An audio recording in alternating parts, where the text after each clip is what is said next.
कभी आपने देखा है आंसू से किसी रोशनी को जन्म लेते हुए? ये कहानी उसी के अराउंड रिवॉल्व करती है। कहानी शुरू होती है अवलोकितेश्वर से, जो कि करुणा के बोधिसत्व हैं, यानी the Bodhisattva of compassion. Avalokiteshvara, जिन्हें हम चंद्रजिक के नाम से भी जानते हैं। आप जब इनकी मूर्ति देखेंगे तो उसमें 4 हाथ बने होते हैं, जो कि लोगों की हेल्प करने के लिए है। अवलोकितेश्वर जी इतने कंपैशनेट थे कि वो लोगों का दुख देख के ही उनके आंसू निकल जाते थे। और इसी करुणा से जब वो किसी का दुख या दर्द या पीड़ा को समझते थे, तो करुणा के थ्रू उनके आंखों में आंसू आ जाता था।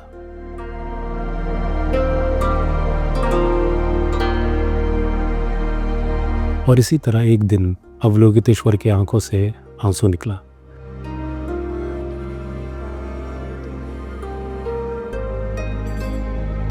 दाएं आंख से एक आंसू निकला जिससे व्हाइट तारा ने जन्म लिया। बाएं आंख से जो आंसू निकला उससे ग्रीन तारा ने जन्म लिया।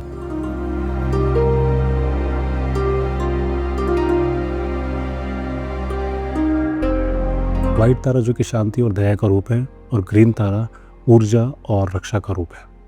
और इसी तरह जन्म लेने के बाद दोनों ने एक ही वचन लिया कि जब तक दुनिया में दुख और कष्ट और पीड़ा है, ये हमेशा वापस आते रहेंगे और लोगों की मदद करते रहेंगे। उस समय बोधिसत्व सिर्फ पुरुष लोगों को मिलता था। लोग कहते थे कि समाज में ये कहना था कि मुक्ति सिर्फ पुरुष लोगों को ही मिलेगी।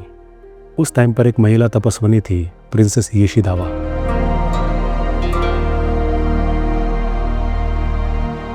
जो ध्यान और दया में अतुल्य थी।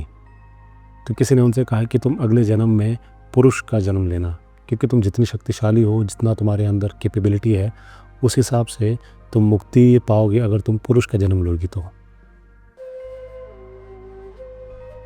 येशिदावा ने उनको देखकर मुस्कुराते हुए कहा कि इतने युग बीत गए हैं, लेकिन अभी भी लोगों को लगता है कि पुरुष के रूप लेने के बाद ही बोधिसत्व का प्राप्ति होगा। उन्होंने कहा कि वो पुरुष का जन्म नहीं मांगेंगे, वो इसी महिला रूप में बोधिसत्व को प्राप्त करेंगी, क्योंकि मानस का कोई लिंग नहीं होता। मानस यानी कि इंटेलेक्ट या माइंड, इसका कोई लिंग नहीं होता।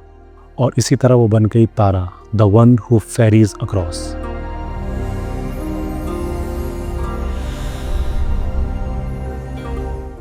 बुद्धिस्ट ग्रंथों में तारा को कहा गया है the mother of all Buddhas.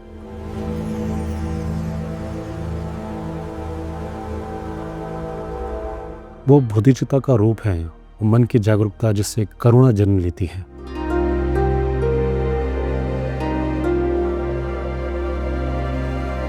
कहा जाता है कि जब उनके मंत्र को जापा जाता है, ओम तारे तो तारे तोरे स्वाहा, तो वो उसी वक्त वहाँ पे प्रत्यक्ष रूप से आ जाती हैं।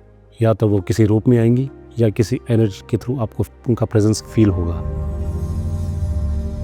तारा का मतलब होता है स्टार, जो अंधेरे में रोशनी दिखाता है और दिशा दिखाता है। जैसे समुद्र में जब भी लोग जाते हैं तो वो तारा के थ्रू ही डायरेक्शन का पता करते हैं, वैसे ही तारा जी हमारे को एक सही डायरेक्शन और एक सही गाइडेंस और रोशनी की तरफ ले जाती है। तारा जी मेनली 2 फॉर्म्स में होती हैं, ग्रीन तारा एंड वाइट तारा। जो ग्रीन तारा है वो एक प्रोटेक्टर के रूप में होती हैं, जो हमें प्रोटेक्ट करती हैं बुरी शक्तियों से। उनका जो कलर है वो ग्रीन रखा है ताकि नेचर और हरा भरा जीवन से उसको डिपिक्ट किया जाता है। उनका जो एक पैर है, जो दाहिना पैर है, वो थोड़ा सा एक्सटेंडेड है। वो इसलिए है ताकि she is ready to act. अगर उनको कोई पुकार रहा है तो बस वो उठ के जाने ही वाली है, तो वो वाला पोजीशन में उनको बनाया जाता है। आप मेरे पीछे जो स्टैचू है उसमें भी आप देख सकते हैं, एक पैर को राइट लेग को थोड़ा सा आगे एक्सटेंड किया हुआ है। कहा जाता है कि जब कोई व्यक्ति दुख या पीड़ा में सेव मी कहता है तो सबसे पहले सुनने वाली देवी तारा ही होती हैं।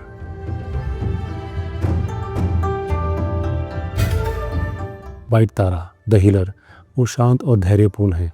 उनका जो आइकोनोग्राफी है बहुत ही रोशनी से प्रकाशित उनको बनाया जाता है। उनके हाथों में कमल जो कभी नहीं मुरझाता है, और आंखों में दया होती है। 2 आंखें, एक लालच पर और एक हाथ और पाँव पर, इस तरह उनकी 7 आंखें हैं। और वाइट तारे की जो ये आंखें हैं वो ऑल सीइंग, ऑल प्रेजेंट को डिनोट करता है, जो जितनी भी उनके 7 आंखें हैं।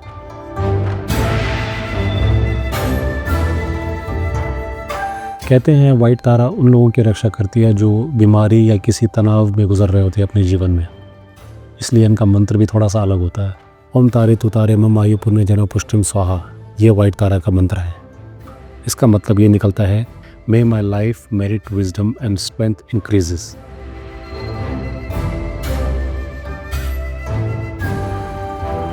तारा गॉडेस कोई देवी का रूप नहीं है, बल्कि वो एक कंपैशन इन एक्शन है, क्योंकि वो जब भी दूसरों का दुख महसूस करती हैं तो तुरंत उनको मदद के लिए उनके पास पहुंच जाती हैं। वो एक एनर्जी का रूप है। जब कोई दूसरे के दुख को महसूस कर कर तुरंत मदद करते हैं, वो तारा का ही रूप है। इसलिए तिब्बत और नेपाल में लोग कहते हैं कि तारा के पास जाना यानी कि दया और करुणा को अपने अंदर जगाना। तारा जी समय नहीं देखती हैं, वो वक्त नहीं देखती हैं, वो बस पुकार सुनती हैं और मदद के लिए तुरंत पहुंच जाती हैं।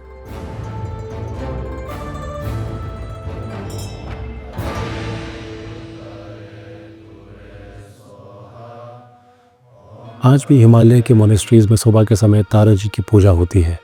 वहाँ के मॉन्क्स का ये मानना है कि ये पूजा उनके लिए नहीं है, बल्कि ये हमारे अंदर के, हमारे भीतर के करुणा के लिए है, ताकि हम कंपैशन को कभी ना भूल पाएँ। तिब्बत में भी हर घरों में तारा जी की मूर्ति अवश्य होती है, जिसके सामने वो दीपक जलाते हैं और बेसिकली वो एक कंपैशन को अपने अंदर ज़िंदा रखने की कोशिश करते हैं। ये कहानी है जिसने एक आंसू से जन्म लिया, एक कंपैशन का, जो एक लिविंग प्रूफ है कि कंपैशन में जब इंसान डूब जाता है तो लोगों की मदद करने के लिए कुछ भी करने को तैयार हो जाता है। यही कंपैशन कहीं ना कहीं आज की लाइफ में थोड़ा सा मिसिंग भी है। तो जब अगली बार आप किसी की कहानी सुनकर आपको हल्का सा दुख हो, या अगर आप किसी के दया और पीड़ा देख कर रो पड़े, तो समझ लेना आपके अंदर से तारा गुजर कर गई है। आज ये वीडियो मैं इसीलिए बना रहा हूँ क्योंकि मैं जब यहाँ आया तो मैंने तारा जी की मूर्ति देखी, तो मुझे इनकी स्टोरी याद आ गई और मैंने सोचा कि इनके बारे में आपको बताना चाहिए। आई होप ये वीडियो से आप कुछ ना कुछ समझे हो। बेसिकली इसका एक ही मैसेज है, कंपैशन इज़ द की, जिसके थ्रू हमें रहना चाहिए। हम सबको मिलजुल कर करुणा भाव से रहना चाहिए और दूसरों की मदद करनी चाहिए, सेल्फलेस होकर, क्योंकि ये स्टोरी यही हमें सिखाता है। यही एक मोरल मैं आप लोगों को देना चाहूँगा इसमें से। बाकी चाय एंड सिनेमा को आप देखते रहिए। ये है चाय एंड क्रॉनिकल्स, एक सेगमेंट जिसमें हम बात करते हैं कुछ हिस्टोरिकल इवेंट्स के बारे में, कुछ ऐसी चीज़ों के बारे में जो कल्चर ट्रेडिशन से जुड़ा होता है। तो आज हमने बात की तारा जी के बारे में और आई होप आपको काफ़ी कुछ सीखने मिला। Thank you so much. Bye bye.